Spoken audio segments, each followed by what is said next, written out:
Chapter 5. Now it came to pass on the third day that Esther put on her royal apparel, and stood in the inner court of the king's house over against the king's house. And the king sat upon his royal throne in the royal house, over against the gate of the house. And it was so, when the king saw Esther the queen standing in the court, that she obtained favor in his sight. And the king held out to Esther the golden scepter that was in his hand.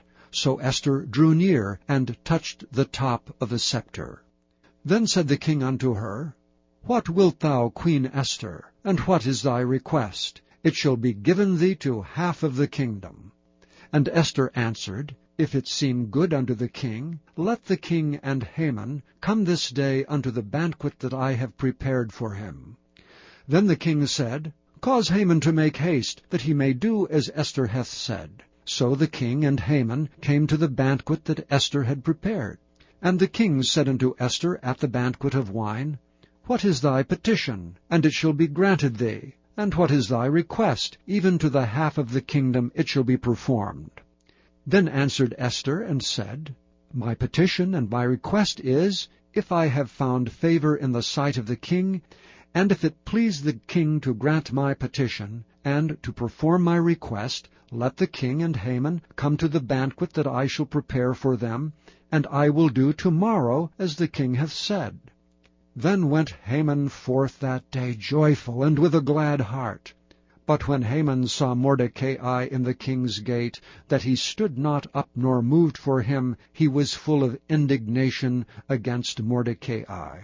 Nevertheless Haman refrained himself, and when he came home, he sent and called for his friends, and Zeresh his wife. And Haman told them of the glory of his riches, and the multitude of his children, and all the things wherein the king had promoted him, and how he had advanced him above the princes and servants of the king.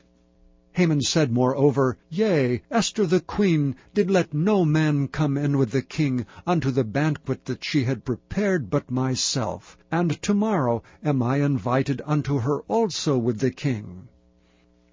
Yet all this availeth me nothing, so long as I see Mordecai the Jew sitting at the king's gate.